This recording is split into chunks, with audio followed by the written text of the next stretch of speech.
Yes, Nofri Simanjuntak di sini. Pagi-pagi semangat pagi semua. Happy Sunday. Semoga Anda senantiasa diberkati dalam banyak hal. Dan kita masuk untuk pair yang kedua, yaitu XAUUSD atau Gold, di mana saya akan membahas trading plan dari mulai trend, support and resistance, skenario entry untuk hari Senin sampai dengan hari Jumat. Untuk analisa fundamental khususnya news yang menggerakkan market gold, saya rasa minggu ini tidak terlalu ada yang signifikan karena data-data Amerika itu tidak ada yang dirilis untuk minggu ini yang menggerakkan market, kecuali untuk Eropa, Australia, dan juga Kanada berkaitan dengan suku bunga.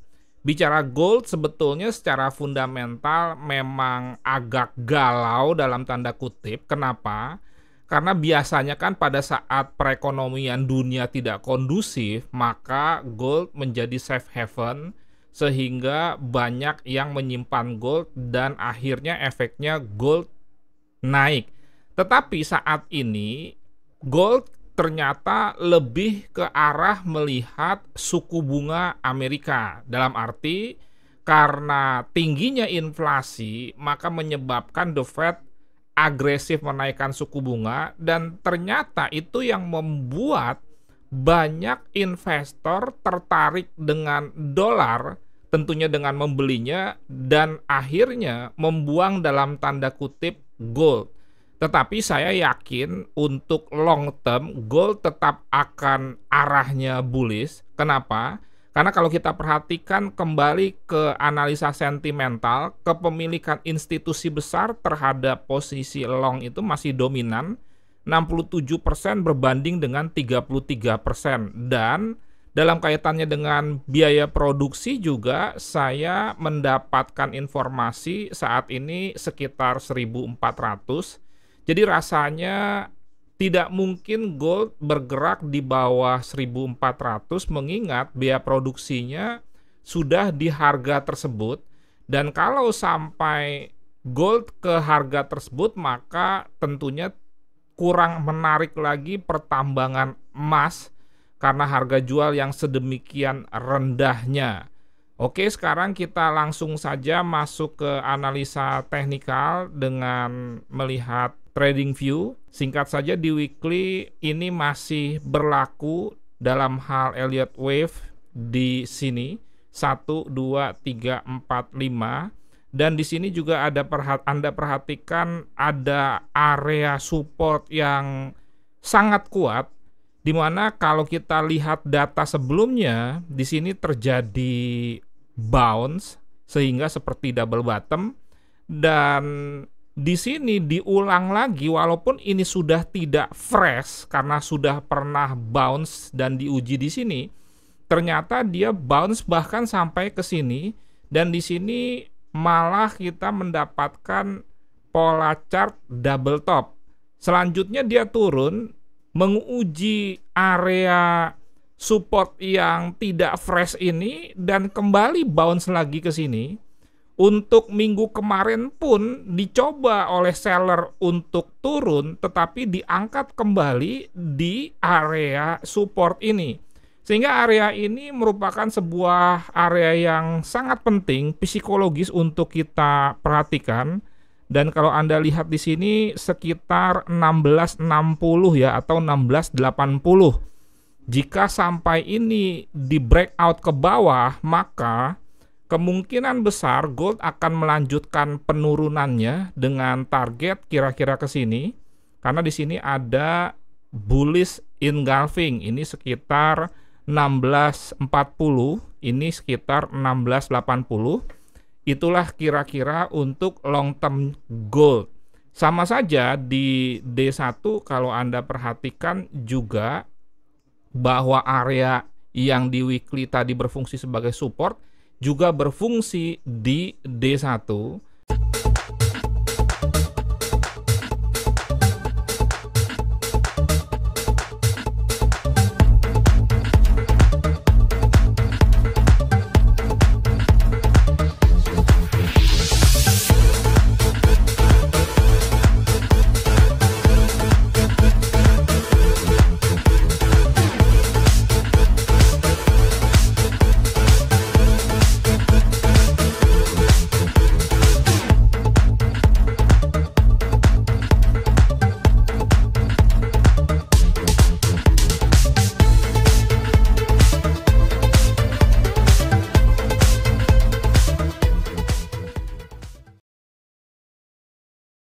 Dan kita tajam saja langsung masuk ke H4. Di minggu lalu perencanaan konservatif entry kita di sell limit itu tidak kejemput, karena kalau kita perhatikan gerakan gold di minggu lalu itu sebetulnya tidak terlalu fluktuatif dan lebih kecil dari range biasanya.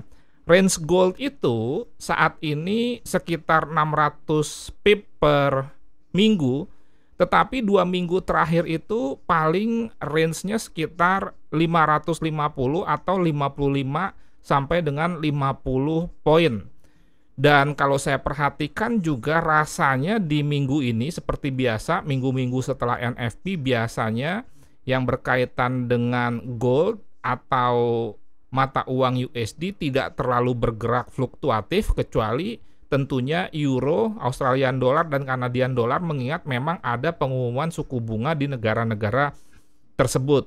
Tetapi saya tetap membuat sell limit untuk konservatif entry-nya di sini 1767. Ini lebih kecil dari range-nya.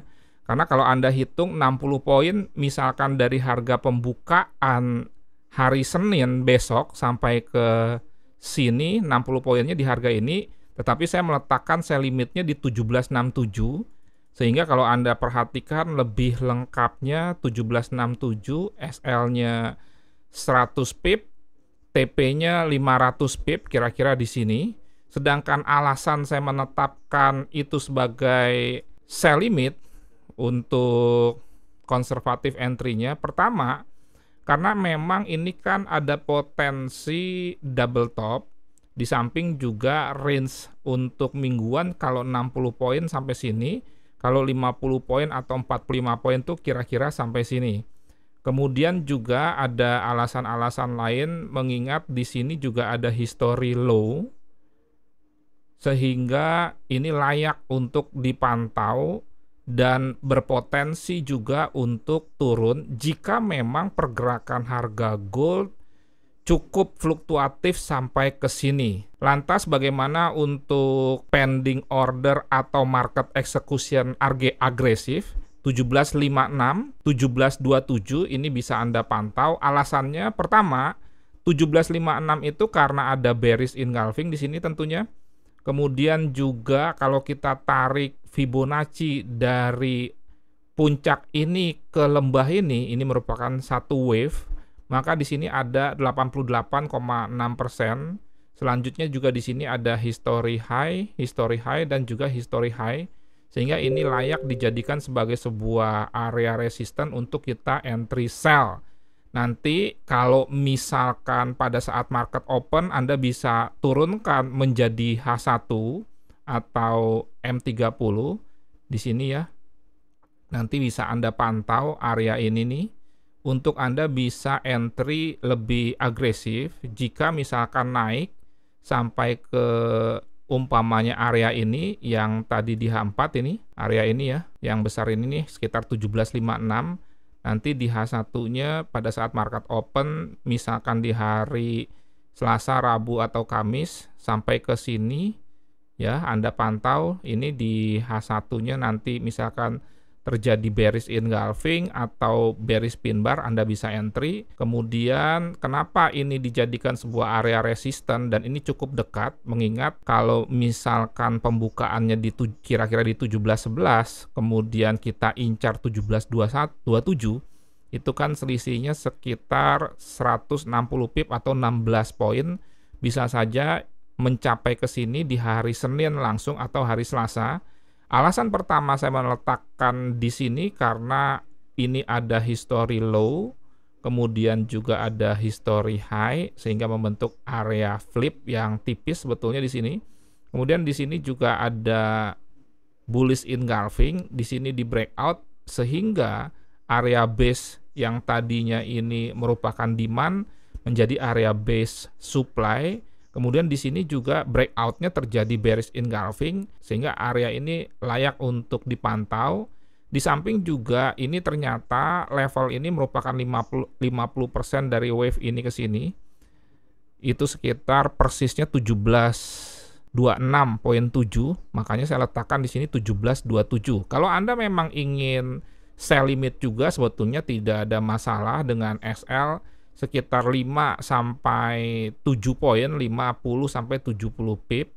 TP-nya minimal 1:1, dan kalau Anda mengikuti support and resistance, masih ada kemungkinan jika memang dia naik ke sini, kemudian terjadi reversal, maka potensi penurunannya tuh bisa sampai ke sini. Ya, Anda lihat aja untuk gampangnya low-nya ini berapa. Demikian trading plan-nya yang jelas untuk daily, kemudian H4 dan H1 trend gold itu turun, sehingga konsepnya karena follow the trend by bidding, kita akan mengikuti tren yang turun, berarti mau nge-sell, tetapi kita tidak mau langsung sell, kita tunggu koreksi dulu.